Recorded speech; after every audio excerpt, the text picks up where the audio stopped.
वैशाख मास महात्म्य 13वां अध्याय। ब्रह्मा जी कहने लगे कि हे यम, इसमें आश्चर्य की क्या बात है? तुम दुखी क्यों होते हो? सद्गुणों से ईर्ष्या करना मरणांतक होता है।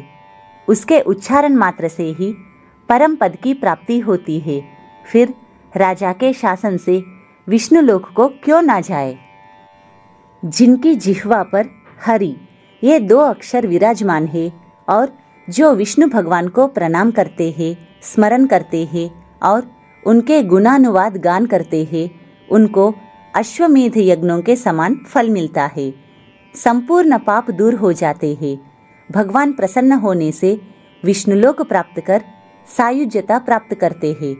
यज्ञ करने वाले कुरुक्षेत्र या सरस्वती में स्नान करने वालों को तो फिर से जन्म लेना पड़ता है, परंतु वैशाख मास में जो माधव भगवान के धर्मों का पालन करता है, उन पर भगवान विष्णु प्रसन्न होकर सदा उसकी सहायता करते हैं।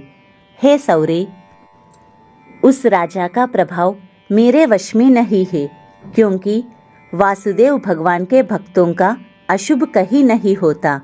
उसको जन्म मृत्यु जरा व्याधि आदि भय नहीं व्यापते।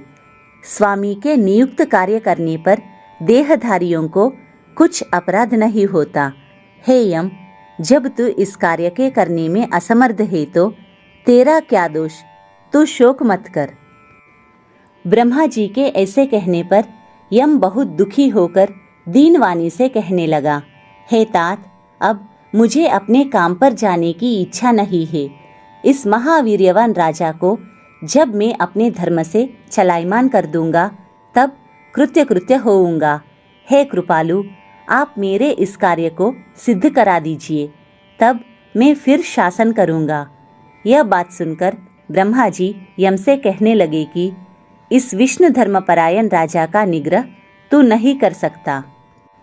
फिर ब्रह्मा जी यम को साथ लेकर क्षीर सागर में भगवान विष्णु के पास गए और सांख्य योग द्वारा स्तुति करने लगे। तब विष्णु भगवान प्रकट हुए तो यम और ब्रह्मा ने प्रणाम किया। तत्पश्चात विष्णु भगवान ने आने का कारण पूछा। ब्रह्मा जी बोले, हे श्रेष्ठ, आपके दास राजा के शासन में सब मनुष्य वैशाख धर्मों को करके विष्णु पद को प्राप्त करते चले जा रहे हैं। इसी कारण यमपुरी शून्य हो गई है। इससे अत्यंत दुखी होकर यह यम राजा से युद्ध करने गया और उसको मारने के लिए दंड उठाया। तब आपके चक्र ने इसे परास्त कर दिया, तो यह दुखी होकर मेरे पास आया है। हम आपके महात्मा भक्तों को दंड देने की सामर्थ्य नहीं रखते हैं। अतएव हे महाविभो, हम आपकी शरण में आए हैं। इसलिए हे प्रभो, उस राजा को दंड देकर आप अपने यम की रक्षा कीजिए। ब्रह्मा के यह वाक्य सुनकर विष्णु भगवान हंसे और ब्रह्मा जी तथा यम से बोले कि मैं लक्ष्मी तथा प्राण और देह, श्रीवत्स, कौस्तुभमणि तथा वैजयंती माला, श्वेतद्वीप, वैकुंठ, क्षीरसागर, शेष और गरुड़ का त्याग कर सकता हूँ, परंतु ऐसे भक्तों को कदापि नहीं त्याग सकता जिन्होंने मेरे लिए संपूर्ण भोग त्याग दिए, प्राण छोड़ दिए, मुझ में ही अपनी आत्मा को लगा दिया। उन्हें मैं कैसे छोड़ सकता हूँ? अतएव हे यम, मैं तेरे दुख को दूर करने का उपाय बताता हूँ। उस राजा को मैंने 10 सहस्र वर्ष की आयु दी है। उसमें से 8 सहस्र वर्ष बीत चुके हैं। अब 2 सहस्र वर्ष की आयु भोग कर वह मेरी सायुज्य भक्ति को प्राप्त हो जाएगा। तब एक वेन नाम का राजा बड़ा दुराचारी होगा। वह सब वेदोक्त धर्मों का लोप कर देगा। तब वैशाख के धर्म भी नष्ट हो जाएंगे। फिर अपने ही पाप से वेन जल जाएगा। तब मैं पृथु का रूप धारण करके पुनः धर्मों की स्थापना करूँगा और वैशाखोक्त प्रख्यात धर्म मनुष्यों से कराऊँगा। इस प्रकार हे यम, तेरे कार्य की सिद्धि हो जाएगी। तू खेद मत कर। वैशाख के धर्म में निष्ठ महात्माओं द्वारा इस वैशाख मास में भी तुझे भाग प्राप्त होगा। राजा से भी तेरा भाग मिलेगा। तू खेद को छोड़कर पराक्रम प्राप्त होने योग्य बन।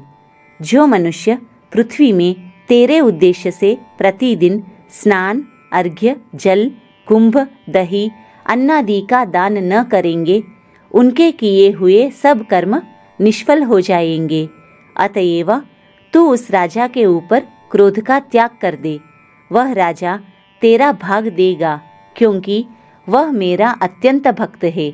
और जो कोई प्राणी तेरा भाग देकर वैशाख धर्मों में प्रवृत्त हो, उनके धर्म में तू विघ्न मत करना। जो धर्म के पालन करता तुम्हें छोड़कर केवल मेरा ही भजन करे, उनको तुम मेरी आज्ञा से अवश्य दंड देना। उस राजा से तुम्हें भाग दिलाने के लिए मैं अभी सुनंद को भेजता हूँ। वह वहाँ जाकर तुम्हें भाग दिलाएगा। तब भगवान ने यम के सामने ही राजा को समझाने के लिए सुनंद को भेज दिया, जो राजा को समझाकर पुनः भगवान के पास आ गया। ऐसा यम को आश्वासन देकर भगवान विष्णु वही अंतर्धान हो गए तथा ब्रह्मा जी भी यम को समझाकर आज्ञा देकर चले गए। यम भी कुछ प्रसन्न होकर अपनी पुरी को चला गया। फिर सुनंद की आज्ञा पर राजा ने अपने राज्य में सारी प्रजा को प्रतिदिन यम के निमित्त स्नान, अर्घ्यादि करने की तथा वैशाख के धर्मों में यम को भाग देने की सूचना करा दी कि अगर जो कोई धर्मराज का भाग नहीं देगा, उसके वैशाख में दिए कर्मों को यमराज स्वयं ले लेंगे। वैशाख की पूर्णमासी के दिन पहले धर्मराज के लिए जल का घड़ा, दही तथा अन्नदान करना चाहिए। फिर पितृश्वरों के निमित्त, गुरु के निमित्त, पीछे जनार्दन मधुसूदन भगवान के निमित्त उनकी प्रतिमा बनवाकर धर्म के चलाने वाले गरीब ब्राह्मण को शीतल जल, दही, अन्न, तांबूल, दक्षिणा और फल कांसे के पात्र में रखकर अर्पण करने चाहिए। राजा स्वयं भी ऐसा ही करने लगा। तत्पश्चात राजा अपनी शेष आयु को पूरी कर यथेष्ट भोग भोग कर पुत्र पौत्रादि समेत वैकुंठ को चला गया। फिर वेन नाम का एक महानीच राजा हुआ। उसने सब धर्म तथा वैशाख धर्मों को लोप कर दिया अथा सब प्राणी धर्मों को करना भूल गए। इसी कारण वैशाखोक्त धर्म बहुत प्रसिद्ध नहीं रहा। विष्णु भगवान के कोई विरले भक्त ही इन धर्मों को जानते हैं।